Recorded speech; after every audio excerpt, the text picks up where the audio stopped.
Hallo und herzlich willkommen zu einer neuen Folge des Autsaid Podcasts. Mein Name ist Paul Voß. Ich befinde mich momentan auf Mallorca in meinem ersten Trainingslager für die kommende Saison und ja, bin froh, hier bei dann doch mehr als 10 Grad und vor allen Dingen trockenem Wetter ein paar Kilometer abzureißen. Training läuft soweit gut und ja, ich freue mich jetzt irgendwie auf die Vorweihnachtszeit, wenn ich zurückkomme nach Deutschland, bevor es dann Mitte Januar wieder weitergeht für mich ins nächste Trainingslager. Ich werde nach, wohin geht's? Nach Gran Canaria wird's gehen für knapp 20 Tage. Ich war da ja schon zweimal für Gran Guanche, einmal für die Offroad-Variante und einmal für die Straßenvariante. Habe die Insel aber noch nie bei Tageslicht gesehen, von daher bin ich sehr gespannt, wie das da, ja, unter Tage ist. Äh, aber jetzt erstmal zum Gast der heutigen Sendung, und zwar ist das Rob Britton. Rob ist 41 Jahre alt und kommt aus Kanada. Er war genauso wie ich früher auch auf der Straße unterwegs, ist für verschiedene Pro-Teams gefahren in den USA und aber auch ein europäisches Rennprogramm mit zum Beispiel der Tour de Suisse und anderen europäischen Radrennen, bevor er sich dann entschieden hat, 2022 ins Gravel-Business einzusteigen. Genau, da konnte er bis jetzt zum Beispiel Badlands gewinnen 2023 und Unbound XL im letzten Jahr. Ne, Entschuldigung, in diesem Jahr 2025. Rob und ich kennen uns jetzt schon so ein bisschen. Wir haben die letzten Jahre immer zusammen im Schwalbehaus verbracht, bei Unbound. Wir sind immer so eine Woche vorher angereist zusammen alle und, ja, hatten eigentlich immer eine sehr gute, entspannte Zeit. Genau, das ist der Gast, wird demzufolge auch auf Englisch stattfinden. Ich hoffe, das ist okay für euch. Ähm, Dann werde ich erstmal in eine kleine Winterpause gehen. Das wird jetzt erstmal die letzte Folge für dieses Jahr sein, aber ich werde Mitte, Ende Januar zurückkommen, dann auch mit dem Thomas Euler eine Folge aufnehmen, wo wir mal ein bisschen drüber sprechen, wie jetzt eigentlich dann die Teams aussehen für nächstes Jahr. Wir hatten ja schon mal so eine Folge, wo wir spekuliert haben, was so passiert, aber es ist ja noch nix so wirklich öffentlich irgendwie bekannt gegeben worden und ich gehe mal ganz stark davon aus, dass wir in den ersten beiden Januarwochenenden da viele Bekanntmachungen sehen werden, wer wo fährt, wie die Teams aussehen und was deren Pläne sind. Und ich glaube, da gibt es sehr viel Gesprächsstoff dann Mitte, Ende Januar. Und das wird dann auch die erste Folge sein, wo wir das besprechen werden. Ja, ich hoffe, ihr kommt irgendwie alle ins gute Jahr oder gut ins neue Jahr so rum und habt irgendwie eine schöne Zeit über Weihnachten. Genießt es, falls ihr das Glück habt, irgendwo unterwegs zu sein, wo auch Schnee liegt, hoffe ich, dass ihr da auch eine gute Zeit habt. Und der Rest, ja, hoffe ich einfach mal, dass die Straßen trocken bleiben oder der Wald und wir alle noch, viele gute Kilometer sammeln können, diesen und nächsten Jahr. Also, jetzt viel Spaß mit dem Gespräch mit Rob. Mir hat's sehr, sehr viel Spaß gemacht. Ich mag ihn einfach sehr gerne.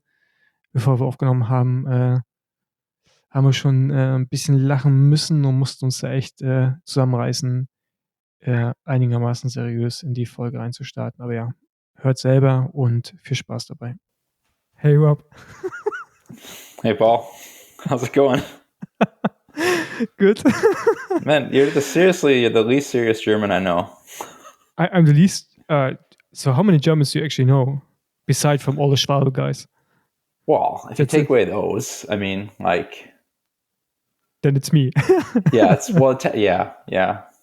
I mean, technically Seb isn't part of Schwabi anymore, so there's Seb. Yeah. And then I know one other guy. Yeah. Who?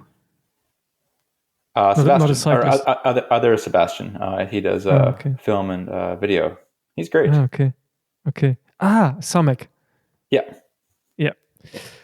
But yeah, all I know is that all the Germans from Schwabe being in the Schwabe house are not that serious, but they also can be quite entertaining. Let's say it that way.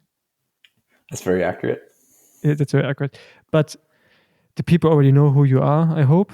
I can't explain it beforehand in German, but we're gonna start with a little this or that game. I'm gonna ask you like cat or dog, and then you say whatever, cat Dog. or dog. Definitely dog. You hate cats? No, I like all animals. It's just if I had to pick one, I'd pick a dog. Yeah. I have a question about animals later on. All right. 2x or 1x?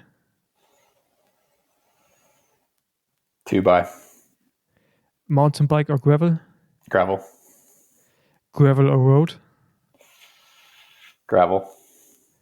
Wine or beer? Beer. IPA or lager? IPA. Instant coffee or barista coffee? I don't know. What is the English word for that when you have like a proper coffee from like a... Like espresso or just like, I mean, you can just There's say a word instant for it, coffee and then you can say coffee. So okay. like coffee. Coffee. Race suit or jersey bibs? Definitely jersey and bibs. Sitting on or pulling? Pulling. On feeling or power meter? Power meter. FKT, fastest known time, Yeah. or bikepacking event? Probably FKT. Spirit of gravel or all out racing? For me, probably Spirit of Gravel. I like that you almost spilled your coffee while I said spirit of gravel. Yeah. Style or speed? I mean, you know, good going fast, but probably style. Conservative or taking risk? Probably taking risks. With or without plan? Oh, without a plan. Unbound or UCI gravel worlds? Unbound. So, is the spirit of gravel dead? Yeah, I mean, like there's a few times I think you saw it. I feel like the breaking point in my mind was the last time I did Unbound 200, so like 2024. When we had the discussion about the aero handlebars? No, that was 2022. That was super early. Because they were true. already. It's true. It's Yeah. 2022. Yeah. But 2024, I remember rolling up to the start line, and that was a year. I think that was a year they bumped it even like 10 or 15 minutes earlier for us to give like the top guys like their own separate start, which is great from a safety standpoint. But it's just fucked that you're starting at like 5:50 in the morning. Never. It's like when they show you the brochure of how awesome gravel is when you're a road racer. They never tell you that it's like most of your starts are going to be in the dark and almost all of them will be cold. Like that's never in there. It's like, oh, look, you can do all these fun things. Look at how much fun these people are having. It's like you're going to be cold in the morning and boiling in the afternoon. Yeah. And uncomfortable in the middle. So, but I felt like the spirit, if it wasn't dead at that point, it was certainly on life support, was when I got there at like 5:30, 5:20 a.m. And there's people just like on the rollers. And I'm like, fuck, we have 200 miles ahead of us. 325 kilometers. And you need to roll, like, get on the friggin', like, the rollers. You gotta be kidding me. Yeah, that's true. Honestly, it makes sense for a lot of races, but I really feel it doesn't make any sense for Unbound. It's a 10-hour bike race. Like, I don't know. Yeah. Anyway, as you said earlier, like just to explain this thing, cat or dog, you said dog, and then I actually have a question about animals. I think we had the discussion already before. Do you have bears where you're living? Where are you living in Canada? So I live in Victoria, British Columbia, on Vancouver Island, and we've got black bears here. That's the one that's dangerous, huh? Like the brown bears are actually alright, huh? Or is the black bears alright? No, black bears are like, they're just like, I don't know, like you don't really have a lot of animals that can kill you in, generally speaking, like Europe. But here, I mean, a black bear can definitely like kill you, but they're pretty timid. Like you see them all the time when you're out like in the gravel roads, and they're just like. Which ones are the funny ones who are just sitting there and eating sometimes your garbage? Are this the black bears or the brown bears? Those are black bears. Yeah. This is the black bears. Okay. It would be like the rest of the world's raccoon. What? You know, like a raccoon? Oh, yeah, raccoon, yeah. Yeah, so basically those are our raccoon. Well, not so much here, but in like Vancouver, where the houses go like right up to the mountains, it's like, that's basically their raccoon. They'll come and they'll open your garbage can and eat the trash. Okay. So I heard stories about gravel cyclists or off-road cyclists in general. I think in Montana, they have to take not necessarily guns with them, but like massive bear sprays with them on the bike rides. Do you have to do that as well? But I think they have grizzlies there, huh? Yeah, so that's the difference. Like a grizzly will like, it's like a black bear's general demeanor is just like a forest animal and they're curious and they're not aggressive. Mm-hmm. A grizzly bear's general demeanor is just like permanently woken up on the wrong side of the bed. Like they wake up and they just seem angry. And I don't know why. Because it's like, they're already the apex. They're at the top of the food chain. Like nothing is above them really. So it's like, I don't know why they're so upset. They're kind of the king of the jungle. And for whatever reason, they're just grumpy. So just to hate their life each day. Well, they certainly hate us. So that's why they like to eat you. Yeah. I've ridden through, like, there's places in BC that have lots of grizzlies. And like, when you're there, you're hyper aware of it. Like, I remember we did a bikepacking trip and we saw the footprints in the dirt, and their footprints are like that long. Like, and that's. Do you get scared then? Yeah, you're not scared. You're just aware. Like, because it kind of comes down to, it's one of those things, right? Like, if a grizzly bear wants to like engage, like, nothing you can do. Yeah, they're going to, and it's like you just try to remember. Like my friends, we were on a trip, and my friends encountered one, and it stood up, and it was maybe like, I think they said 2.5, 3 meters in front of them, and it stood up and was checking them out, and it wasn't a quick encounter. Like they had time to take their bear spray out, take the safety off, and like effectively have a plan of attack. So it was like 30 or 40 seconds where this happened.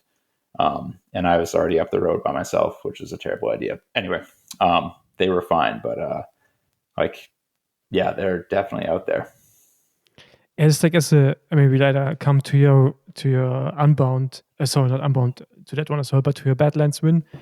Like as a European, we don't really have like dangerous animals. Like our dangerous elements are like street dogs, you know, who can be really be aggressive and like, I mean, they kill people in like certain countries, like, but like as a pack. So that has happened, but they're the most dangerous animal you actually can have then. So it's like, for me, imagining like just seeing bears all the time, I really can't imagine. And that's like also, why did you start with cycling and not ice hockey as a Canadian? I never played like in a league or anything. I played like as a kid, like every kid in Canada. I think it's pretty similar even in Europe. Is like you play like pond hockey, or like you have outdoor rinks in places that have winter all year round, or like all winter, right? Like proper Canadian winter. Like I had an outdoor rink a block from my house, like so all winter long. You know, you play, you get frostbite. It's awesome. But I sucked at it, generally speaking. And it's real, like even back then, like, you know, used hockey equipment and stuff. It's like, it's a pretty big commitment to like your parents, like to go to practice in the morning, like 2 or 3 times a week. And then like these tournaments and stuff, it's like, it's a commitment on time and a commitment on cash. And my parents didn't have a lot of money, and they certainly didn't have a lot of time. My dad worked shift work for most of my like childhood. And then, my mom worked like a 9 to 5, which I get it. Lots of parents make it work. Mine just, that wasn't an option for me. And I never showed the interest in it. So I like enjoyed hockey as a kid, but it's like, I was pretty bad at everything, including cycling when I started. But so I know how to hold the stick the right way, but yeah, I barely passed my Canadian passport test. But you can ice skate? Oh yeah. Oh yeah. Okay. So that's the reason why you started with cycling. The reason why? Yeah. It was I don't know. I can't say that it was something I was good at right away, because I wasn't. I was really bad. But it was something that just, I mean, like any kid, right? I started grade 7, grade 8, kind of like riding more. And it was that freedom at first. You could just go explore, ride around all summer long, like all day, just like go and be out. And then, I don't know, like it's a pretty, like, once you get bit by the bug, kind of, and you're in it and you're a bit addicted to it, like, I just loved it. Like, I just really loved riding my bike. And I think, yeah, like, it wasn't from that place. Like, a lot of kids like doing something if they're good at it, right? People are less inclined to do stuff if they suck at it. But I was the opposite. I was really bad at it, but it's like, I just really enjoyed riding, and, like, I guess maybe the suffering of it, and just where it could take me. And yeah, that, you read the magazines, you see, like, mountain biking was kind of cool, like, at the time. And, like, so I got to travel to all these places, and it seemed like a pretty sweet thing to do. So I just stuck with it. And who were actually the biggest riders back then when you started? Did you have like any idols? I mean, I think Steve Yeah. Bauer was that time, huh? No, Steve was a bit before that. Steve was like, I think Steve was like, I want to say late 80s, early 90s. Yeah, early 90s. I just see it Yeah. like 96 was his last year. Yeah. Yeah. So I didn't get into cycling until like pretty much 98. And at the time, that was kind of like, pardon me, that was like the mountain bike boom.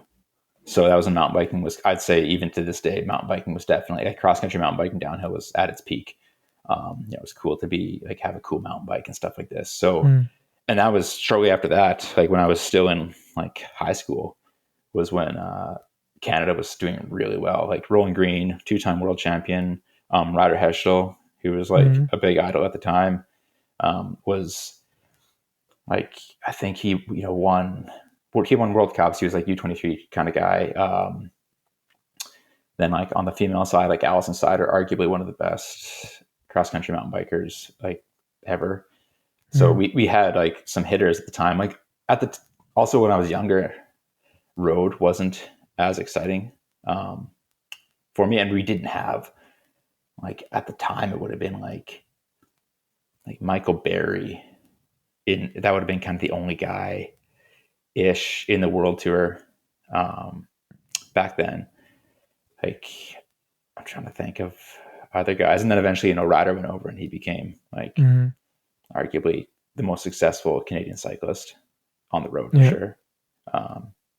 So, but when he was doing that, I was already transitioning into to road racing, kind of in, that would have been 2008 to 11 area. Yeah. Did you ever had to go to like so like a lot of Australians and even like some Americans, they all went like through either the Belgian path or like the French path, riding for teams over there or like in Europe. So you never did that? So you stayed all the time in Canada developing there? Yeah, it's crazy. My first time racing in Europe wasn't until I was super old. I was like 29 or something. Like, that was the first time I ever did like a road race in Europe. Yeah, like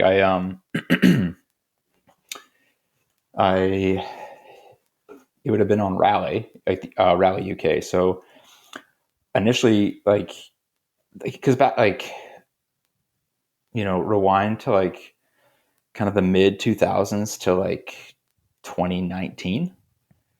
That was like kind of the heyday, or like early 2000s, 2019. Like, that was kind of the heyday of like American, like, pro road racing. Like, you had Tour of California, Tour of Utah, like Tour of Georgia.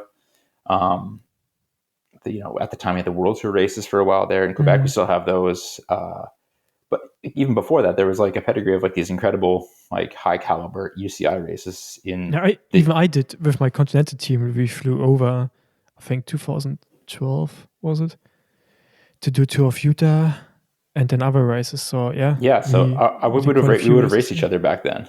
Yeah, sure.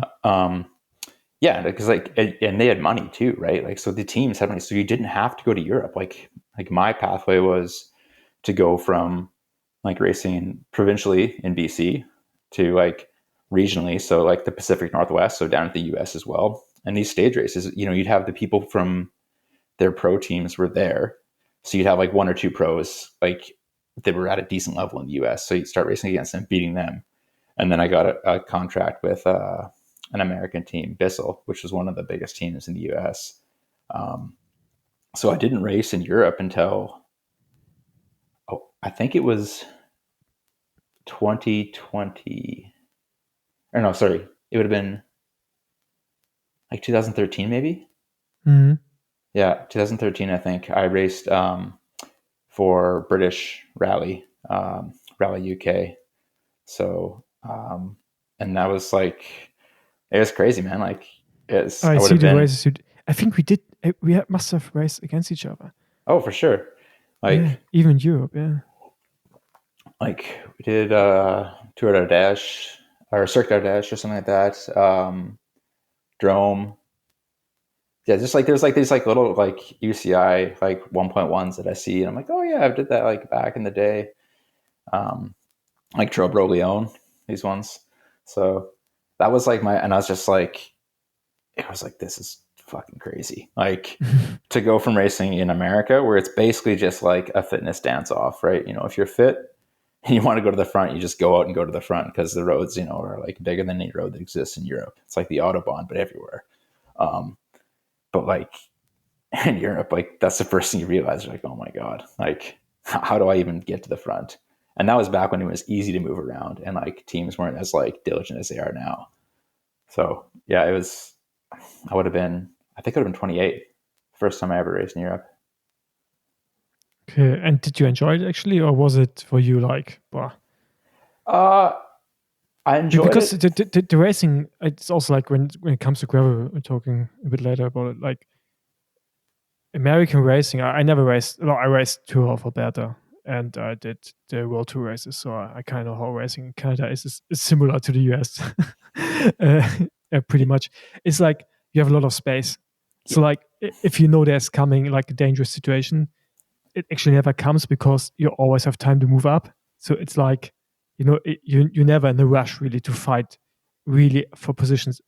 Maybe, okay, for a sprint you have to, but it's not like in Europe, where there's coming like a tight corner, and afterwards it's like a road which is just like free riders ride. So it's much more stress, and you always could see that good Americans coming over to European teams.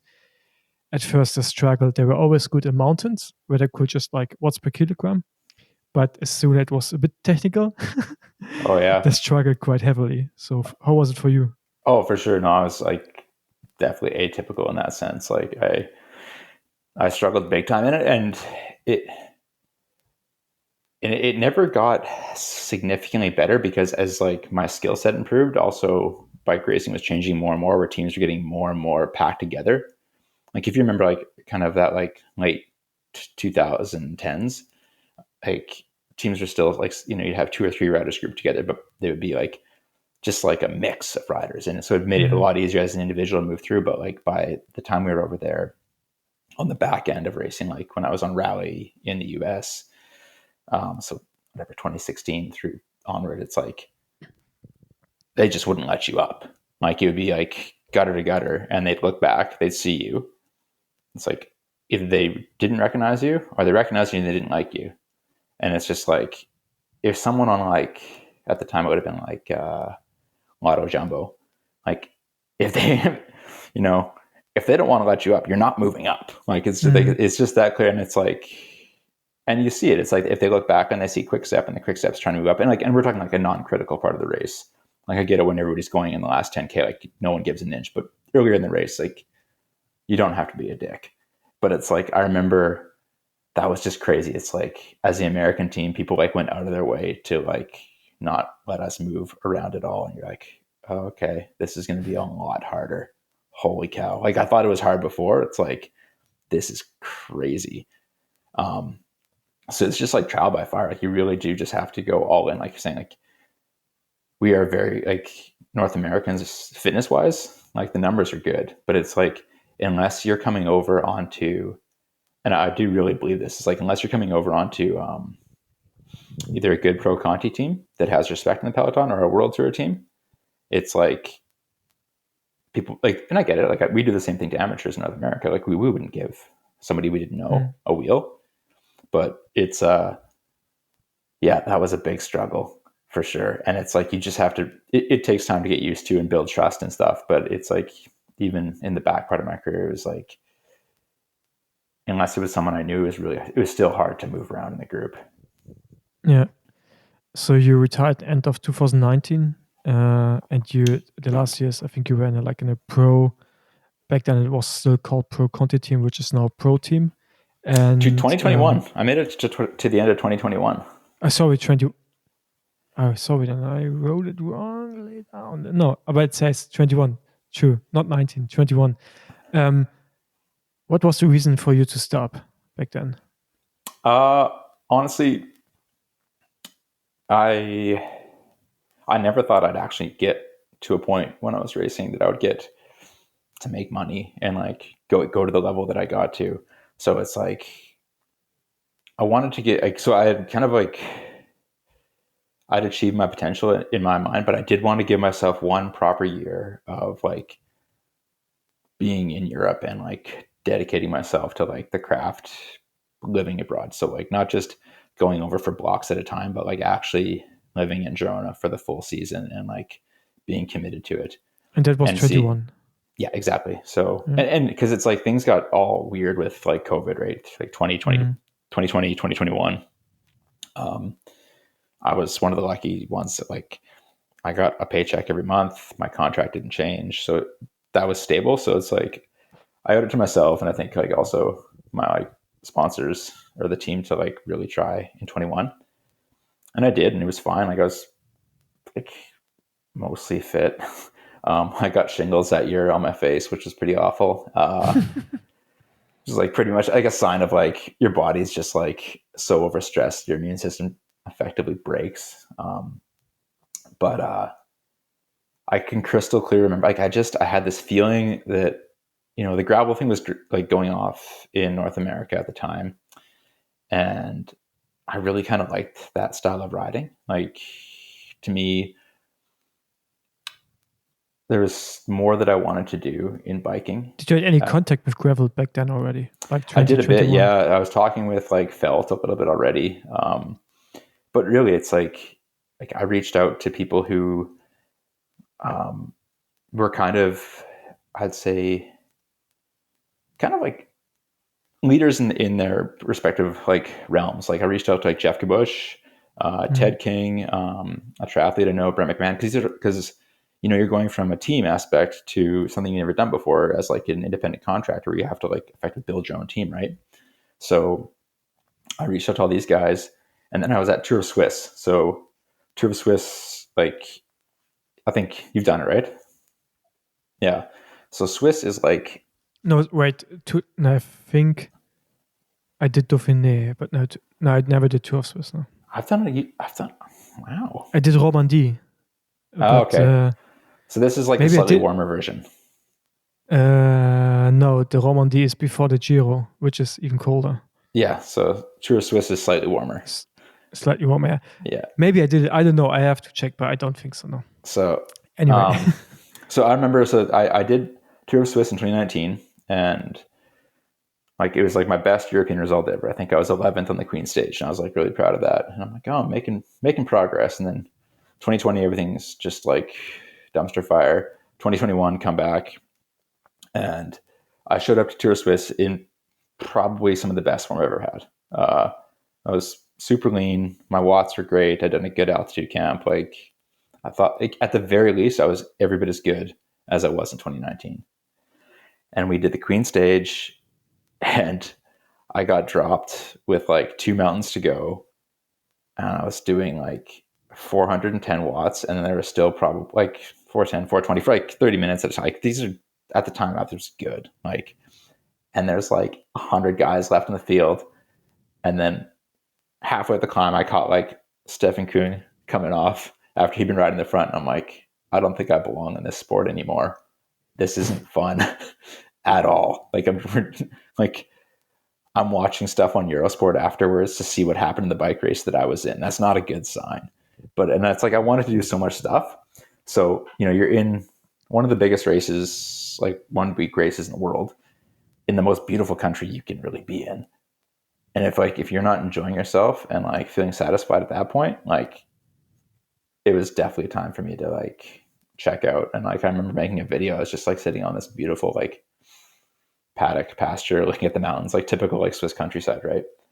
And I made a video, and I'm like, yeah, I think I'm done bike racing with the road at least. So, and it was great. Like, I mean, I think, But it was also the year. So, I mean, COVID started 2020, but like 21, when everything like shifted, everyone was like super fit, yeah. and that was like where the biggest shift in cycling, I think, in recent I years totally agree. happened. It was like, yeah. it's like everybody was peaked all the time, like it was wild. Like, cause I think it's like over COVID, it's like people just learned how to like refine skill sets. Like before COVID, like I never thought I was particularly talented, but I was able to get decent results because I would just do all the other stuff really well. Like I'd do my own altitude camps. I'd really try to dial in nutrition, like all these like little bits. And then it's like after COVID, it's like the most talented guys in the world that just used to get by on talent, but then they'd like drink the beers. Start and training. yeah, like, oh, okay. And then it's like they'd be like, and then they'd show up good a couple times a year. It's like those super talented guys then started to train like professionals in any other sport, where it's like, I feel like that's what COVID did. It professionalized cycling, and then everything was measured, everything was dialed, and like it never slowed back down. And that was like, I got it. Like, and it was a good time. Like the transition period was great. Like I had 1 year, 2022, where it's like I got into the Grand Prix and I had some successes, but yeah, that was like, it was definitely a like huge gamble, because I was making decent money at the time, stable money on rally. I would have had a contract again, I'm pretty sure, and I could have just kind of. But you, so like 21 was your contract year, but you will have got another year with rally. Yeah. Yeah. Okay. And then the jump from like being like kind of like a safe environment, like also financially, jumping into like being a privateer. How was the switch? Like, of course, like suddenly you're racing on gravel, but like also like getting all the sponsorships together, getting the backing together, like financially. Did you struggle with that, or was it actually all right? Like Oh no, easy? it was, it was far from easy. It I think, I can't remember what I was making, but I was making good money road racing, like especially with the exchange, because I was paid in US dollars. And I went, like, I think when I initially, like in January, I was staring down at like what I was going to make, and it was like not even a quarter of what I'd made the previous like 4 years. And I was just like, and I had like, and then like on top of that, it's like you're making a quarter of what you're making, and you have to use that to like actually do all the stuff. Where before it's like you're Get making through good money, races. you didn't pay for anything. Yeah. So it's like, I'm like, okay, well, I have money saved from the year before. Like, let's just, it was like really kind of an investment thing. Like, let's just make a go of it. Like, and it worked out well. I think I'd got some bonuses through sponsors, like sold some bikes, this kind of stuff. And I think I came out like basically even. Like I didn't lose money on the year, but the year was successful enough that like then like pretty much all the sponsors I have now were the ones that like I locked in, like Castelli, Schwabe, Factor, First Endurance, and then like Easton. So it's like, and Easton's like a conglomerate with like Fox, Easton Raceface, Shimano. So it's like all those locked in after the first year. So in 2023, it's like everything was like totally different. I was like, the financial side of things were way more stable. And and then I was able to really like diversify my program a lot more and just start, traveling more, doing more races I wanted to do. But yeah, there's that first year was a huge gamble. And I think part of that is like the reason why it worked out was just the timing. Like, my timing is everything. But if I had done it a year or two later, I don't know if there would have been that same space for me to get in with brands, because I think that was, right before it was just like at the top of the boom before it like kind of leveled off a bit for people coming across that maybe don't have like world tour pedigree. Yeah. Yeah, it was kind of, I mean, I started already 21, but it was kind of the same. No one, like, especially in Europe, no one did it. The only one was Laurence Sindam. Yeah.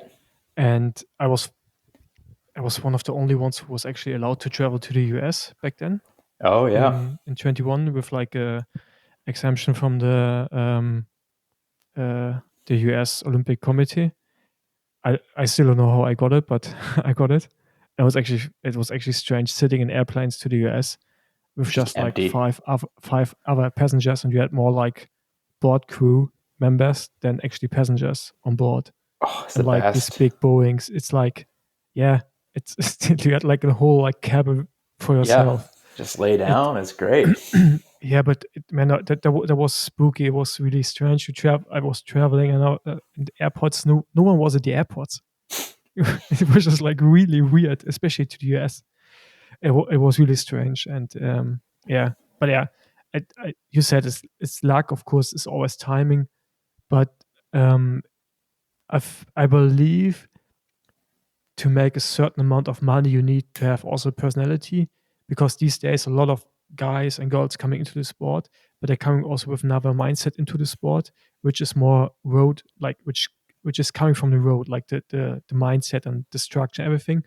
And I think we still have the entrepreneurship in ourselves, because that's what we have to make this work out, because we are in the end like a small business.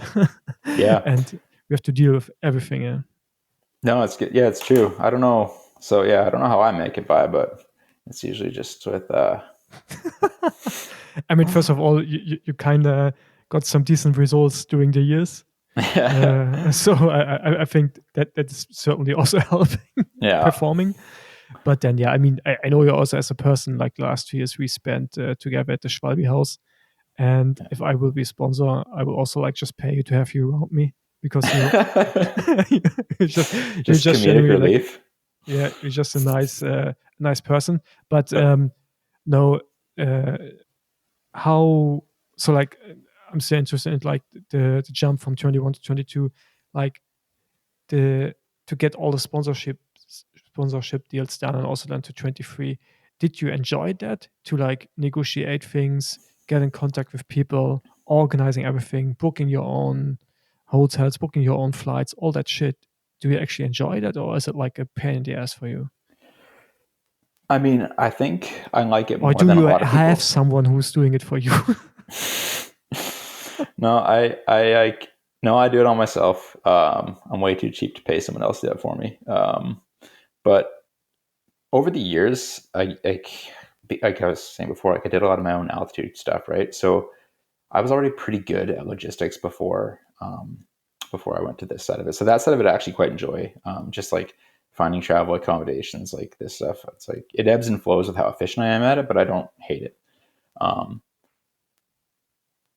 The sponsorship side of it is like, that's a double-edged sword. So the part I really enjoy is, for the most part, the relationships I have with my, like, all my sponsors and brand partners. Like, I feel like the most successful ones I have are like a personal relationship. Like I can call them up and like we can just talk about stuff. We can go for like Schwalbe, for example. It's like Sean, who like their North American office is here in Victoria. So when Sean comes up to visit for whatever it is, the staff party, like we'll go out for dinner, we'll have some drinks, and it's something I look forward to. We don't sit there and talk about it. It's like, okay, well, I'm thinking this race, and this is what I think about this tire compound. Like he doesn't give a shit about that. He wants to just like go out and like have a nice dinner and just chat about stuff, chat about his kid, chat about my wife. Like these are personal relationships, and it's the same with a lot of my stuff. I quite enjoy those.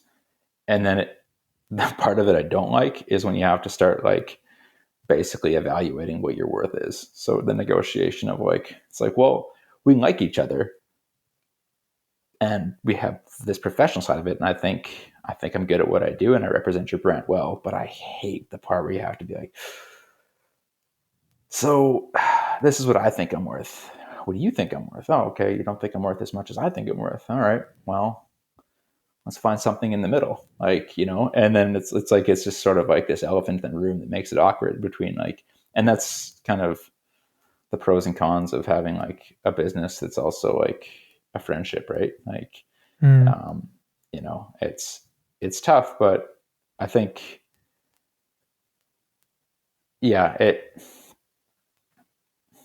it's, but I enjoy being my own boss for sure. I enjoy picking my own races. Very, very few of my sponsors care to interject what I should be doing with my time, which is great. Like Caselli, they're just like, we love it. Yeah. We don't have to tell you what to do at all. You just go and do it and it's great. And then other ones that, maybe they're less stoked on and they'll tell me, and it's like, we'd like to do this or that or whatever. So yeah, it's the independent side of it. I do quite enjoy. I don't know if I could go back to a team atmosphere. Oh, I know I couldn't. And also I don't think that's an option. Yeah. Yeah, I think that's changing now as well. I think we will be the last generation of like individuals being sponsored by bigger companies. I think there will always shift towards teams and like other structures than what we have now. But yeah, I guess we were there at the right time and made the most out of it, which is a good thing. No, I agree. Yeah, it's I think I thought it would have happened more this year, like 2025, but I think 2026, like, I mean, you and I probably know more than like has been announced on cycling news or whatever. But like, I think I know of at least 2 or 3 legitimate like gravel teams, and I think we've both been saying it for a while. Like road is coming to gravel. Like at the drop of a hat, like, Trek or Specialized can have a gravel team. They already, like, the biggest thing with a team is infrastructure and staff. They have that, just diversified a little bit. Like they have idle vehicles, like send a vehicle to your soigneurs and a director to a race. And then it's like have the riders just show up and their stuff's waiting for them. Same as road. That's not hard. Like, and that's just sitting there. Like that's like, I'm amazed it hasn't happened yet, but I think it was just a financial thing. And now like we're seeing gravel has been UCI'd. So yeah, if you call UCI, because we're gonna see like a road kind of structure, yeah, maybe. But I also feel like, for example, in the US, you don't feel anything from the UCI really. So that's like it's like a different planet of gravel. yeah. And you never have done European gravel racing beside Badlands, but like no. Just Tracker.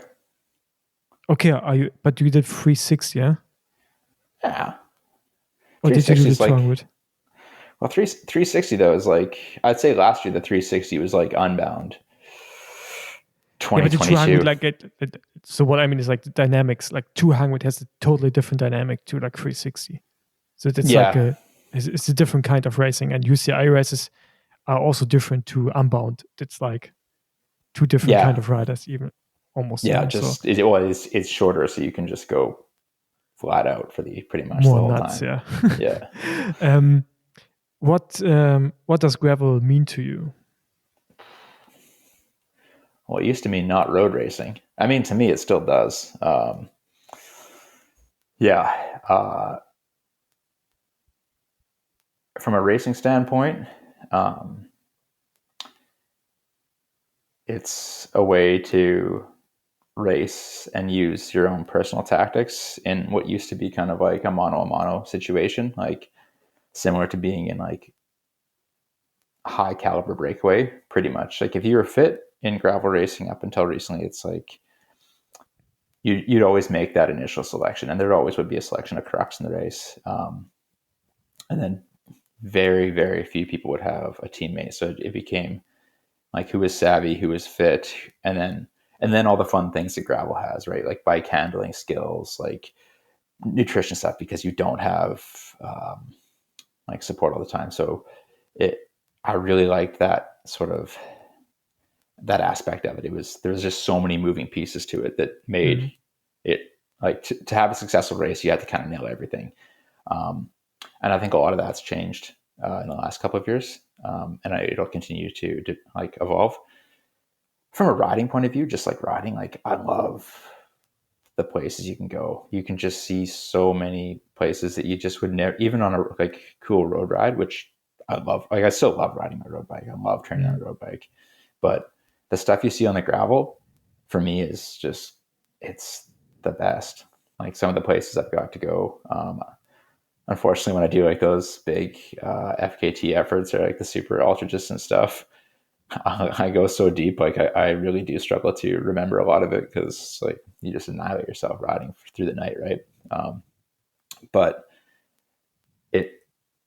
some of the memories I have from that are just, the stuff you see is just, it's incredible. And stuff that like when you're road racing, you're in it, right? I traveled all over the world road racing. I don't remember any of it because you have to stay focused. And then like when you go to just riding around, like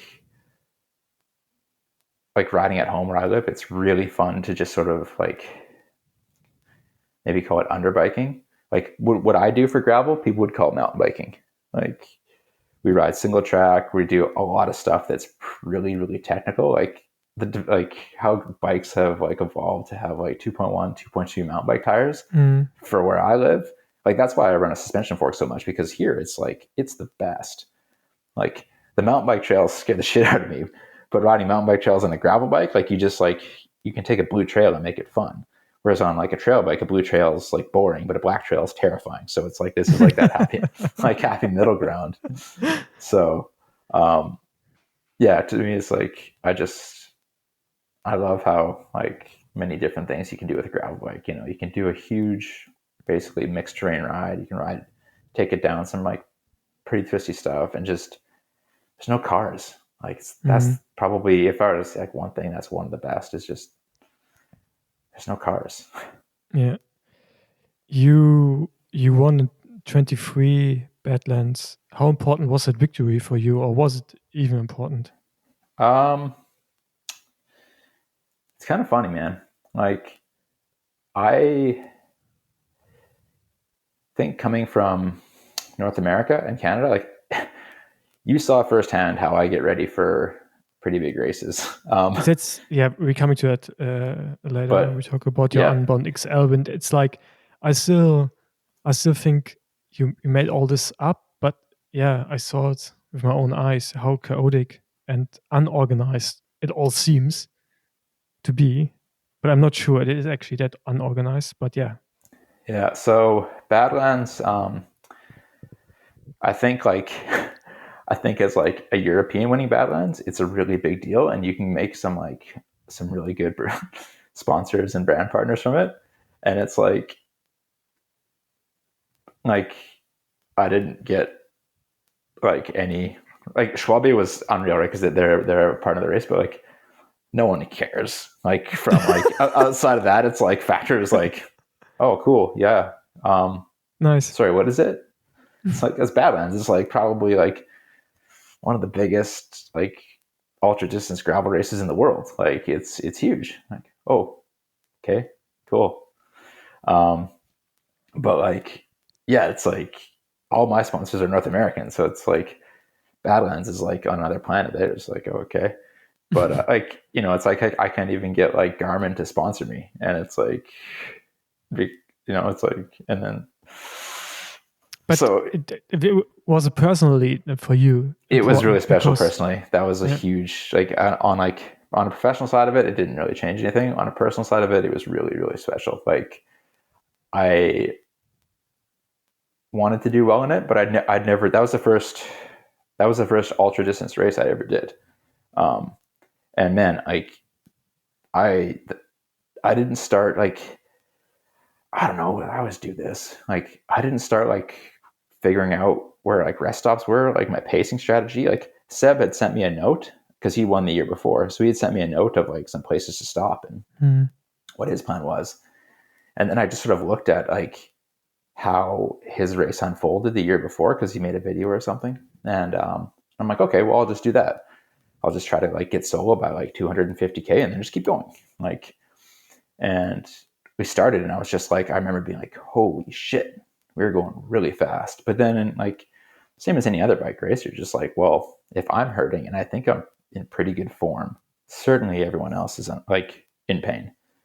And then after, 200K, there was like 5 or 6 of us or something. And then we like I had I don't know, I just like thought rest stops would just like, be more like normal. And it's like in and out. I'm like,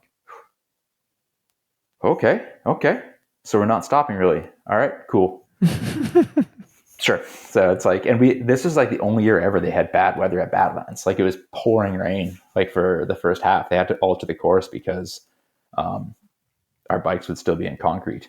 So that was added another layer to it. But no, the race itself was it was incredible. And I think halfway through the event, I was by myself. There was only one other guy who was close. And then he was ahead of me for a bit, because like we just went to it was crazy, man. Like we went to the last rest stop before going into the night. And it's like, I thought we were going to get like a meal. Like in my head, I'm like, I don't know. Like I see these videos, people stop and they have pasta and stuff. And I mean, like, it's like you're riding through the night. Like we've been going full gas since 7 a.m. And he just goes in and it's like, it's a coffee, a Coke, like, I don't know, a piece of fruit and like a bocadillo, and just out the door. And I'm like, okay. And you don't really think about it because you're dumb. Like, it's like you have racer brain, right? You're just like, yeah, okay, this makes sense. So it's like, I think I had like one more coffee or something, or got like an extra can of Coke. But I went into the night, that first night, with like whatever snacks I had on me. So like some Cliff Blocks, a couple gels, and I'd run out of drink mix ages ago. A bocadillo in my pocket, just like a meat sandwich, and like a banana or something. And then I just started going, and you don't realize like you're about to go through the night. It's only like 6:30 p.m. You're going over a mountain, like it's, I don't know, like a 1,500 meter climb or something. Mm-hmm. So by the time you get over this thing, everything is closed. So then you're just in night for 9 hours until the next morning. So it was like a 9 or 10 hour window, maybe more actually. Like, I guess almost 12, 6:30. So it's like, that was it. I had a sandwich and some snacks in my pocket, and somehow I didn't bonk or just like fully just come undone. It was like 12 hours of riding. Just this. And it was like, I don't know, like, but you just figure it out on the go. And I think that's the adventure side of it that I really like. And that I found I was pretty good at in Badlands, was just adapting on the go and being like, okay, this is a reality. It's like, get water, rest when I need it. Like, but you need to have also like a unbelievably good efficiency, because like to do that. So like I tried myself like a few ultra distance stuff. Yeah. I can't do that. I'm like just not, I'm riding too hard, first of all, but then also like what you just mentioned, sitting down, eating properly, that's what I will do, because I can't just like survive on Snickers for like, or on Haribo, like through the night, and like running through the night and for like 10 hours and not stopping. And it's just like, I'm just not made for that. And I think you're certainly one of the persons I know, like Zab, who are just made for this kind of shit, And that was the thing. It's like, I didn't realize it till I did Badlands. Like, and the first ultra distance like ride I did was a year before, and I destroyed myself. It was, there's like an FKT course here. It's about 1,000 kilometers. And I was like, I'm like, oh, let's try it. So like 10 days after Unbound, I just went and did it. I'd never done obviously you've never done one until you do it. But I'm like, oh yeah, I'll just like ride through the night twice and we'll be fine. And we'll just figure it out as we go. And I won't sleep. And how hard could that be? So I slept like an hour and a half over the course of 3 days. And I was injured for about 4 weeks. Like my knees, everything broke that time. Like I couldn't feel my fingertips. So a year later, I'd learned some stuff. And then I did Badlands and won. And I'm like, oh, that's pretty cool. And like, I finished and my wife was there waiting for me, which was awesome. obviously like the elation of like winning the event was like, I'll never forget that. Like it was just, and it's one of those things, right? Like having won it, like I don't think I'll ever go back because there's no way I can improve on that memory. That's perfect. So, but I'll probably go back to Unbound. But the exception of Unbound, it's like I don't like to go back to races where it's like if you win it, it's like just leave it alone. It's nice. That's perfect. Like I don't have time to keep doing the same races over and over again unless they're like really awesome. Like that's the one thing I like when I left road racing that I didn't want to do. I didn't want to get into this series again. So you want to say Unbound XL is awesome? Unbound XL actually it is 10 times better than Unbound 200.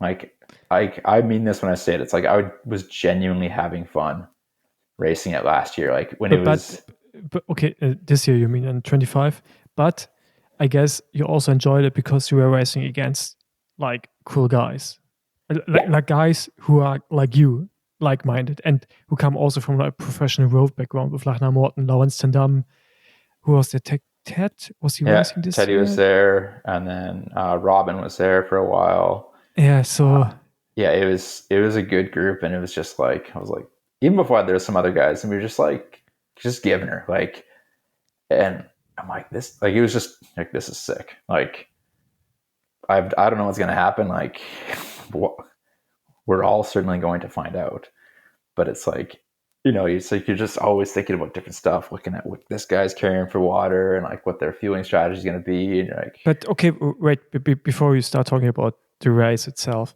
like, so you won it this year. Unbound XL last year, Zeb won it, and I think it comes more and more into the spotlight. Of course, not like Unbound 200, but it gets more popular as like more big riders like you, Ted, Lachlan Morton, Lawrence started doing it, obviously. Mm-hmm. And how was your preparation for the race? I mean, I saw your preparation for the race firsthand in the Schwalbe house, and it was kind of funny. That's pretty normal. I mean, like the preparation, like training wise beforehand was actually really, really good. With the exception of, so a week before the event, I had this, like, it's like, it was just like the final push, right? The same as like you'd always do for any like big block, right? I had a really nice block of training. I did track, I got a flat, so I ended up like 11th, and that was a bummer. Came home, like was pouty. And I was like, just got back to work, back to training. And I was doing the XL, and I didn't really tell anybody about it. I was just going to do it. And then the week before the event, I did a race here, like in Victoria. And it was quite a hard course. And I like friggin' smashed it as hard as I could. I wanted to have a hard day out. And I think the race itself was 4 hours or just under maybe. And, I think I just like 320 TSS, which is pretty good for 4 hours. And then I did a 180K ride afterwards. I was like, okay, I want to do like a big bike ride. So I went out and was riding on a section of like Forest Service Road I'd never done before. And actually had like I've been really fortunate. Like I don't crash often. And I rarely crash when I'm by myself and don't have like, usually I have like the Garmin InReach. I didn't have that with me, and I had a pretty bad crash. Like, or it rattled me enough. Like I smoked my knee off some pretty sharp rocks. Like smashed myself into the ground. Like hit a tree with my head, and I was in the middle of nowhere. No one really knew where I was, and that was like, oh shit, this is like kind of stupid. You don't know. Like I was about to ride a big section of a trail I'd never done before that no one, like it doesn't really exist on a map. Anyway, so the prep before, I guess what I'm getting at was, it was going really well, but I did have like this crash that really shook me. Got home, my knee was super sore, and I'm like, oh, this isn't good. Like knee sore. I popped a rib out, which was really bad because then I couldn't really breathe well. And it got super inflamed. So it actually like got locked in. So breathing was like, I was like almost limited. And then the day before Unbound, that swelling finally dropped and the rib released, which is kind of like getting stabbed, where it like pops fully out. And like just like in the cartilage a little bit. So it's excruciatingly painful. So then like basically moving the bike at all was awful. But so the preparation was pretty good except for that. And then the day of preparation, which you saw, yeah, that's pretty normal. Like I started to look up where the water stops were, kind of like the morning of the event, because it starts at 2. So yeah, did that the night before. So it's always a bit chaotic. Yeah. But if chaos is normal, then it's fine. It was just funny because I think the race started at like 12 or 1? 2. At 2. So 2 p.m. in the afternoon. And I think you woke up at around like 11:30 or 12 before the race. You had another nap or something like that, or like I had a second nap. I got up, had breakfast, and then I was just chilling and bored. Yeah. And then I had another nap, and then got up, and then I was like, and then you had to tie some stuff to your bike, and it didn't work, and you were like sorting out things, and then went up to your room, and your room looked just like not just 1 but 2 bombs exploded. And yeah, basically it's like, so nutrition plan, we'll start there. I was like, okay, each bottle should have at least 100 grams of carbs. So I had 2 bottles, but then the frame bag I was using, and I knew this beforehand, doesn't allow you to fit 2 like 1 liter bottles in it. So it's like jamming it up. So it's protruding like crazy. So it's like this like sack just, and then so my knees are rubbing on it. I'm like, oh shit. Okay. That's a problem. All right. Well, we'll just figure that out. So I kind of like wrap that up. Nutrition. And then I was like, okay, I'll do this hydration pack. And then I'm like, well, hydration packs suck because I always get hot. And Castelia just sent us a sweet new aero suit that I'd never worn in my life. And I'm like, oh, this thing looks pretty awesome. Like it's got pockets and everything. It's like pretty zippy looking. And you asked me if you should use it. I think we even had to put it on together or something like this. Like, I needed help putting the thing. The bladder, yeah, that's right. Yeah, and then it's like, well, then the hose is hanging down here, and I'm like, oh, maybe I should cut it. So then I think, because I couldn't figure out what to do with this hose. So I guess, just cut it and put it back on. So I did that, and it seemed to work pretty good. And then nutrition. I was just like, okay, well, I was looking at the gels. I'm like I think it's like 18 hours or something for Seb the year before, or 20 hours. I'm like, just okay, 20 hours. Like, I don't know, like start adding up. I'm like, yeah, that's about right. So I just put in like as many gels as I possibly could with like a mixture of like super caffeine ones and regular ones, and just like smash it in all the bags and in pockets, and they're just sticking out everywhere.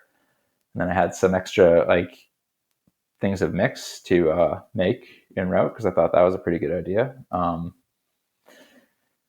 So basically the math was like just looking at it big. Well, if each one of these is 100 grams, that's perfect. So it's like 2 gels, 3 gels, 2 gels, 3 gels, plus like think of mix to like round it all out. So that was the fueling plan. The skin suit I never wore before. The bag didn't really fit in the bike. I'd never practiced changing the bladder on my own because obviously I was going to have to do that at least once in the race.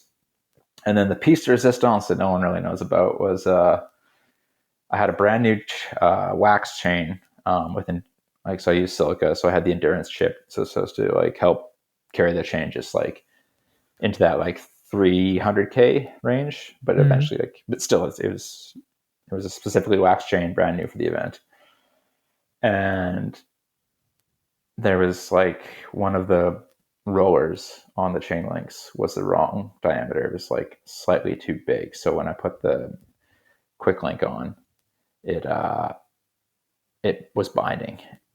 And I found this out as I was riding to the start with about an hour and 15 minutes to the start. So, I panicked. Then I went to Shimano and they're like, okay, well, this isn't working. So then the panic continued. So then I'm like, I ran over to Silica and I'm like, I need a chain right now. So about 40 minutes before the start at this point. So I go back over to Shimano with the brand new chain. They cut it to length, put it on, ran it through. It's all good. Went to the start and like, then you're just like sitting there by yourself, like looking at this, you have all this shit in the bike, trying to hope that it all kind of works. Like, and then we just started, and it was it was nice. Just like the rollout wasn't like panic chaos. But yeah, that was the morning of. But did you had a plan for the race? Yeah. Did you know? And then I totally changed it. That was the other part. It's like, I was going to stop at the first gas station, the second gas station. And then I saw Lachlan was carrying like 70 liters of water. And I'm like, well, fuck, he's not even going to stop. And then Lawrence is like, we stop at the water spigot. Yeah. And I'm like, then I kind of like look at my like fluid. I'm like, okay, yeah, I can probably make that work. He had like one more bottle than me, but I drink less than him. So, and man, it was so close. And even with him, it's like, I rode straight past where this like, it's just literally like, it's a spigot in the middle of a field and you just go and fill it up. So, anyway, we did that, and it was like, and then I'm like, okay, well, it's just the two of us now. It was like, I remember the three of us are riding, Lachlan, Lawrence, and I, Ted and Robin had stopped at that gas station. I can't remember what town, but so they stopped, we kept going, and we were really rolling well together. It's sweet, like riding with guys like that who like know how to ride in the dark. So we, my last memory of Lachlan until I saw him like 10 hours later or something was just like, it's like, all right, man, well, good luck. See you later. And you just see this, like, puts his other earbud in and just takes off into the night. And I'm like, all right, cool. And then, so Lawrence and I get water, and I think we were going good together too. Like, and like Lawrence and I race each other tons. Like we've had a pretty similar gravel career-ish kind of, right? And very similar skill sets. And then he punctured in Little Egypt. And I'm like, oh, I don't know. Like, he's like, just go, I'll catch up. Or I'll change it. I'm like, okay. Like, so I went, and I'm like, well, I guess I'll just I'm not going to wait, but I'm not going to like absolutely gun it and like try to open up the gap. It's like, if he can close the gap at the pace that I'm riding, then it's like, okay, like I could use the help catching Lachlan, and then we can figure this out as we go. But he never caught back up. I think maybe I saw his lights at one point, but he never did catch. And then I think eventually he kind of cracked. And then I got to kind of the last water station, or like aid station at some, I don't know, like 3 a.m. or something. And they're like, oh, you're only a minute behind Lachlan. What? Really? So that like inspired, because you're just out there by yourself, right? Like your phone's off, you're just listening to music, like ripping through the night, which is super cool. Like, I mean, I love riding in the darkness. I ran over a badger, so I was really. Oh yeah, I felt bad. It's like he was going this way, and then he decided he was going to go the other way, and I couldn't change my direction, so I just pulled up as hard as I could, and like my back wheel was like, poof, and I just like yelled back like, sorry, and kept on going. He was going to be so angry by the time Lawrence came through. But so then found out I was close to Lachlan, and like at that point it was like, shit, sweet. Like, that's like, I mean, not that I could go that much faster, but it's motivating for sure. And then that's the point where you open your beer. Yeah. I told you it's past noon. Yeah. But so yeah, then it was that was really cool. And then eventually, I saw his rear light flashing off in the distance, and this little like neon pink figure just like in the horizon. And my God, it took forever. It felt like a whole other bike race to try to close that gap. And then like, I finally caught him. I debated what I was going to do, and I was like, because he never looked back. It's the same as I would. I would never look back in a race like that. So I just came by, and I was just like, yo. And he just looked over, and like we both just had this moment where we just kind of chuckled. I think we were both stoked to like be in that situation together, maybe. And the rest, I think everybody kind of knows after that. And then you just dropped him. Mm-hmm. Yeah, he was on a much worse. I think he was struggling more than like I realized. Like it wasn't so much I was coming on stronger at the end. I think I was just like stable, and I think he kind of had a bit more of an arc where he was ripping and then just came done at the end. So as you said, the Badlands win was personally for you important, but not for your sponsors. So I guess Unbound XL was maybe personally quite nice, but also I guess for your sponsors more important as it was in the US. I think the sponsors were stoked, but I mean, I guess I have a job next year, so that's good. But no, it's like I don't think it really was. It didn't change anything. Maybe I'm just not good at marketing myself. Yeah, no, yeah, I don't know. To be honest, I think I can say with myself, okay, if I win Unbound to hang with, of course, that will change things. But if I win another time Tracker, let's say, or win another German championship title, I think that wouldn't change really much anymore. We are like a certain level status. And of course, like this one big thing can change everything or a bit. But I think we just settled where we are, which is also fine. And I agree. It's like there is sort of that one element of like, and it's funny because I go back and forth in my head because I can be quite critic of others, but like certainly most so of myself. Well, it's like that's what you're paid to do is perform. So when you perform, it's not so much like it's like, oh, great job, you should get lots and lots of like, reward for this. It's like to a certain degree, it's like, well, yeah, that's why we were paying you, is because we believe you can perform like this. And I've never been one. Just going back to like the business side of it, I've never been one or a huge fan of bonus structure stuff. And I know some people are like, I had lots of teammates that was just the only way they do a contract. But personally, I always preferred it to just have a salary. It's like, if you think I'm good and I'm worth it, just pay me what you think I'm worth it. Like, and we'll come to an agreement. It's like, I'd rather have, let's say like round numbers. It's like, I'd rather have $100,000 for 3 years than have like $80,000 on a 1-year deal, but with the potential of making like another 50, like with bonuses, because it's $130,000. If you know your bonus like structure, it's like you're making $30,000 more for 1 year. But it's like, I'd rather have 3 years of stability, and I will always like, and I think all my sponsors when I was road racing, especially, like they knew I was going to show up and give everything I had, regardless if that was like a support role or like a protected rider.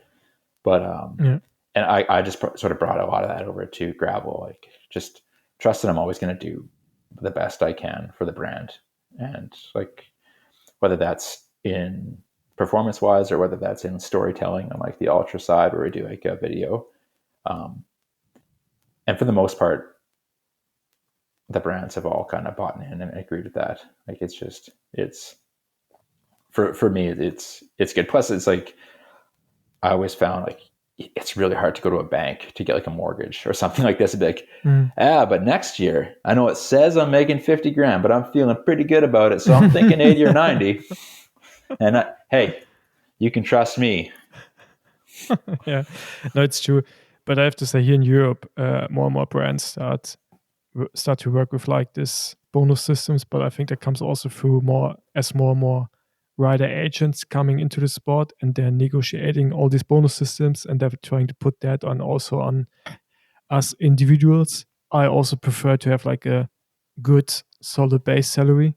Yeah. And of course, it's nice if I win something big to get like a nice bonus. But as you mentioned, I'm also more on that side to say, hey, just pay me what I'm worth, and then we're all good. So I want to perform anyway. So it's not like that when I have a good contract, just make a year of holiday, So I think there are riders like that. They need that kind of bonus structure to get out of bed.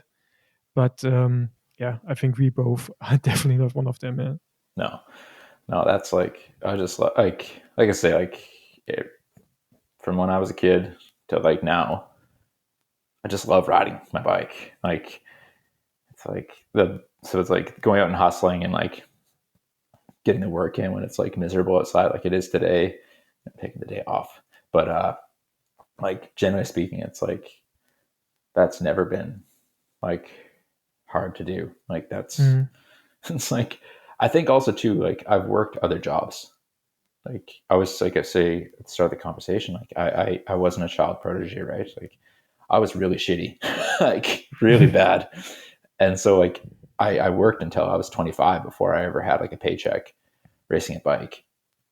Like I was racing, but it's like couldn't afford to race a bike and just do that. Like I didn't come from money. So it's like, you know, you're like working at a coffee shop, or I was working construction and stuff. Like I know what's waiting if I'm not getting a paycheck to do bike stuff. And it's way harder. And like, I'll always say, like, the stuff that you will spend your money on when you work a normal job is the stuff that, you know, I'm so lucky to like get paid to do. Like if I Mm. had another job, I'd just be paying to do the stuff that I'm doing right now that I get paid to do. So like, why would I stop? You know, get Yeah. like, and I'm sure you get asked this question, like, oh, when will you stop? Why? Why? Like, I love what I do. Like, there's no way I'm gonna love anything else as much as I love like biking. So, not exactly like inclined to just like jump up and, you know, make a little bit more money to be like nowhere near as happy. Like, you get one chance to live. Like, you might as well be happy and make some money than like unhappy and make more. Yeah, it's true. Yeah, it's just funny. I think like in a few things we are quite similar. I mean, you're 2 years older than me, but we are both old now Not as in a young. form. Not as young. We aren't Yeah, but old. like in a cycling performance way of thinking, we're like kind of, let's say we're not mid 30s, you know. And yeah, but I'm also like, I mean, I know I'm turning 40 next year, but I really don't feel like turning 40 next year. I really don't feel like it's. I mean, I'm now in Mallorca in a training camp. Every day I'm back on my bike. I feel like, yeah, I don't know. It just doesn't feel like I'm the age I am, you know. And Well, as you said, well, like just to you get. stop What is just your because you Garmin have a age? certain age. So my Whoop age is actually 24 and getting younger. Wow, I Yeah, thought I was man. doing good. But I have really good skin. Someone told me I have really good young skin as That's well. that's because I can see more of it up here. Yeah, that's right. But no, I'm feeling still quite fresh most of the time. No, I agree. It's like, and I don't know about you, but like I find my power numbers and stuff from like, for sure, I think repeatability in road racing is a different beast than how I Yeah. train for, or like how I perform on the gravel bike. It's just they're different efforts, you know, because we always see these crazy high TSS and crazy high average, but it's how you got to that point is very different than how you get to that in a road race. Um, but that said, it's like 20-minute power, 5-minute power. Like these, they're not that different than like when I was the best of my best when I was road racing. Because I think I've gotten smarter at training. I think your body has a certain memory to it. Like the hardest part for me now is, and I still haven't nailed it at all. It's figuring out how to balance like my real life, like so like when, and my wife's not here, so I won't get yelled at right now. But I don't think she's home anyway. Uh, when I stopped, you know, I said I'm retiring, and after about 6 months of doing it, she's like, this isn't retiring. You're just as much in it." And it's like, I do actively try to be like a good partner. Like when I stopped road racing, there was like a big chunk of that was I was fucking sick of missing, like I miss like one of my best friend's weddings, you Mm. know. I miss my like, and like we don't have kids, but it's like I love being involved in my friends' kids' lives. Like, you know, seeing them grow up, being a part of my friends' lives in general.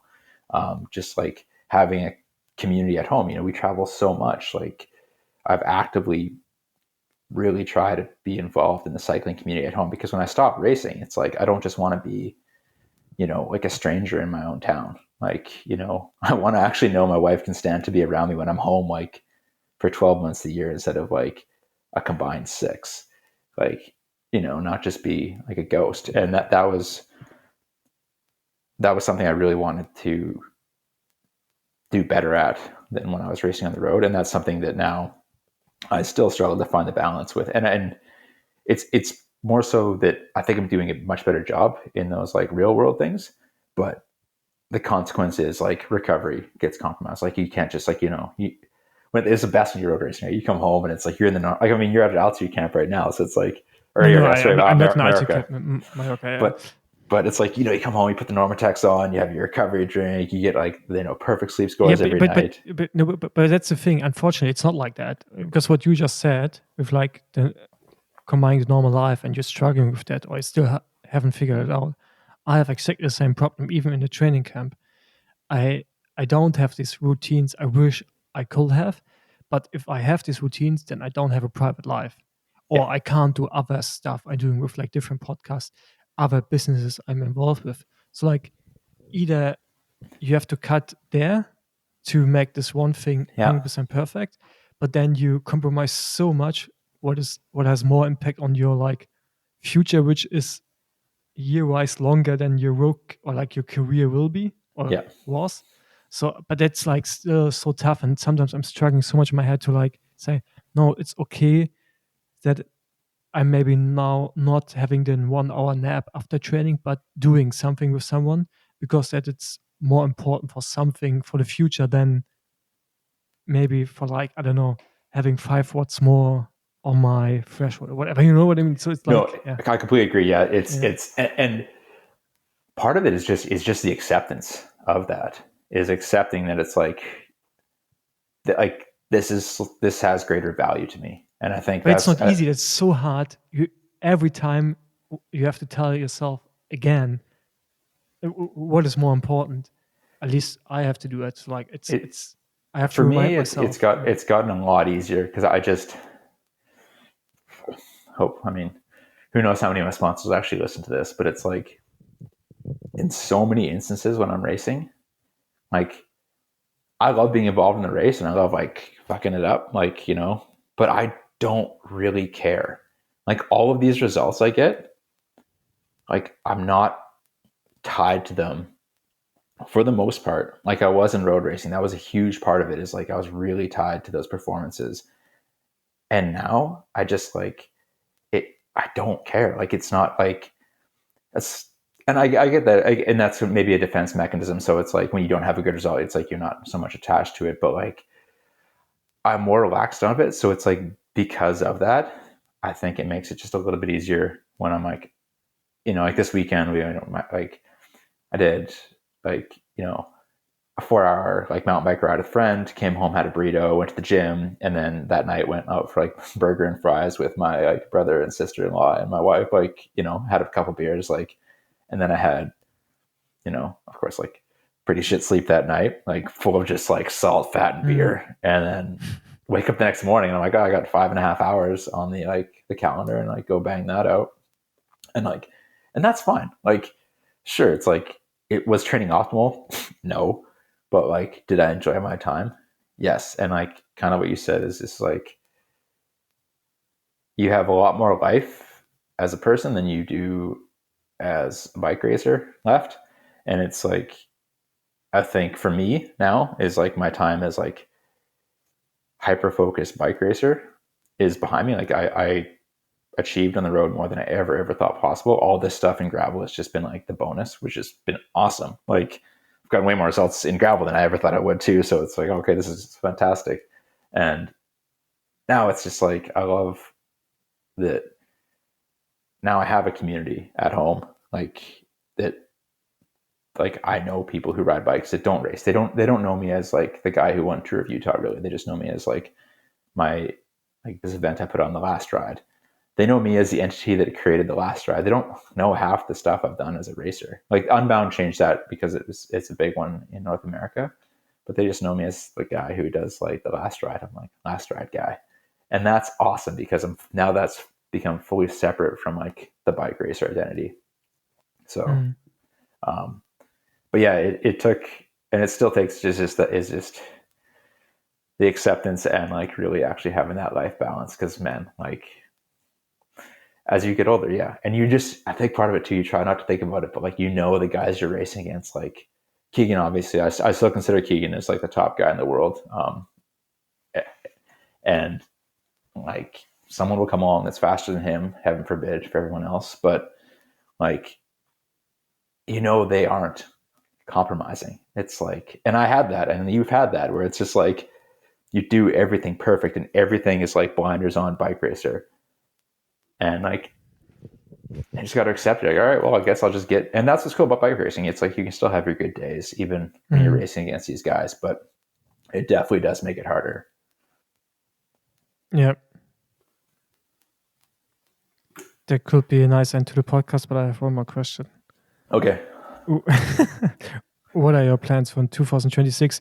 Besides that, you're looking forward to see me at the Schwalbe House at the beautiful Emporia. Well, yeah, I mean, we have our special time. I really hope I see you there. Yeah. That's the reason I'm coming over. No, I'll be there, man. We got our special little time at I can't remember the diner, with the like $7 or like the like $7 like bag of cheeseburgers and milkshakes. Yeah. But plans for 2026. I'm excited actually. I've got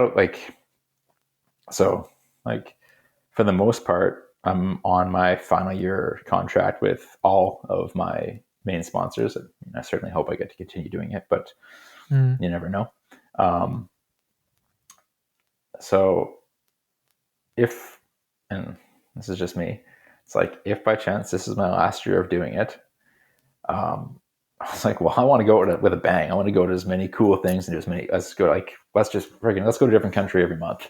So that's basically the plan, is like, I'll race in a different country every month for the whole year. So, or like do something in a different country every month. So January, doing a point-to-point training block with Andrew Lesperance. So we're going to go from Malaga back to Girona in January, which I think will be super cool. Then February is Atlas Mountain Race, which this looks just crazy. Like that's fucking hard. Yeah, I tried it once. You did? Okay. And I failed. And it's nice.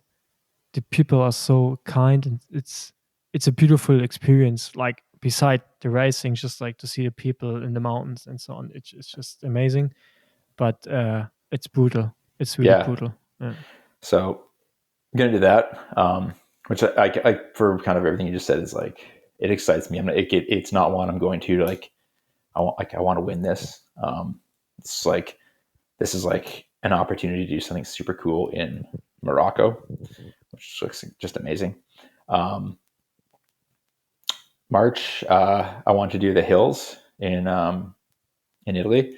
I didn't want to do it, but now it's a reason to go there, to be honest. Dude, come do it. Let's do some biking before or afterwards. I was talking to Mattia, and it's just like, this is the thing. It's like, gravel's like, I've been able to like meet like cool people like, both of you. And it's neat because like, from very different countries. And it's like, obviously I appreciate that you both speak English, because if you didn't, it would make this conversation harder. Difficult.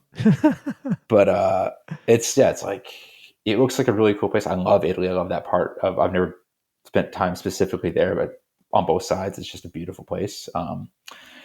And I want to go last year. So it's like, it's a fucking hard race, huh? Like steep climbs and so on. Every fucking race is hard now, but so true. Anyway, I'll go there. April is like Sea Otter and then Tracka. I think this year Tracka, this won't be probably that big of a surprise, but I kind of want to do the 560 just because, again, I'm like, I've done 360 twice. I don't know if I can do much better than second. Obviously I can do slightly better, but are you flying back and forth all the time? Yeah. Dude, that's how you get status. You gotta spend the money, spend the time on the airplane. I can't be in one place. Yeah, I just don't like being gone from home as much as it would be to just stay in Europe. But I have a mortgage that we pay, so I should probably spend time in the house that I pay the mortgage in.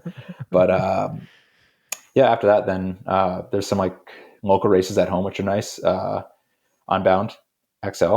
I'll go back to do that. There's an FKT in the UK I'd like to try. What else? I don't know if I'll do any mountain bike racing this year. Like, I've had the opportunity to do some like pretty amazing ones, like BC Bike Race, Single Track 6, Cape Epic, Breck Epic. But we'll see. And then there's a couple other cool ones. There's like this one, I was just looking for cool stuff in Europe, right? And there's one called the Bavarian Border Bash, which is basically, it circumnavigates the border of Czech Republic. And that looks super freaking cool because it allowed me to check off a lot of countries I've never been to. You mean like just Border Bash, not Bavarian? Bavarian is like in Germany, Bavaria. It said the Bavarian Border Bash. Really? Yeah, I think I know which one you mean. Bavarian Border Bash, right? I have to Google that because I know Border Bash, but that's not. How long is Border Bash? Bohemian, you mean? Oh, Bohemian, yeah. I know that one. That's nice. That's actually not so far away from Berlin. So yeah. I'm now between like two cities in Germany, but one of them is Berlin. It's actually not that far away from there. And nice. So the other one is, speaking of Berlin, there's a race, these ultra things. It's Berlin to somewhere in Italy.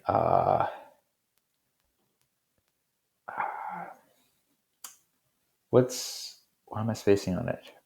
Torino? No, what's the fashion capital? Milan, yeah. And then what's Munich? It's Munich to Milan. That's what it is. Yeah. Sorry, not Berlin. But yeah, there's an event that's from Munich to Milan that also looks super cool. Like that's kind of like, obviously, like I am good at these long distance things, but it's just such a it's an efficient, cool way for me to see a lot of really incredible places. Are you going to do the Gravel World Championships in Australia? No. I had an opportunity to do Gravel Worlds in 2023, the same year as Badlands, and that course actually looks sick, to be honest. That's the only gravel course I've seen. It looks cool. And then it's like I saw the actual race and I was just like, and every year since, it's just it was fucking brutal. Yeah. So I'm like, I have no business at a Gravel World Championships. Thank you very much. And also the way they stack the front, like 200 riders. It's like, if you aren't in the front, what, like 40, 50, it's, I think, a pretty tall order to like be in the bike race, really. So that's the schedule, man. Yeah, sounds exciting. So I'm gonna see you at a few places next year. Yeah, even you. It's good. No, I'm stoked. Yeah, it's like I say, like I'm confident and like hopeful that I'll have a job if we were having this conversation in a year. But if for whatever reason I don't, I was like, well, might as well spend all my money doing stuff that I love doing, and like to go on adventures in new places. It's like, yeah, like you only get a shot to do this once, so might as well make it big. And that's a nice ending. Rob, thanks for your time. Dude, thank you. See you in Italy. Yeah, sweet. Most likely. We'll get pizza. Yeah. Thank you, mate. All right. See you, buddy.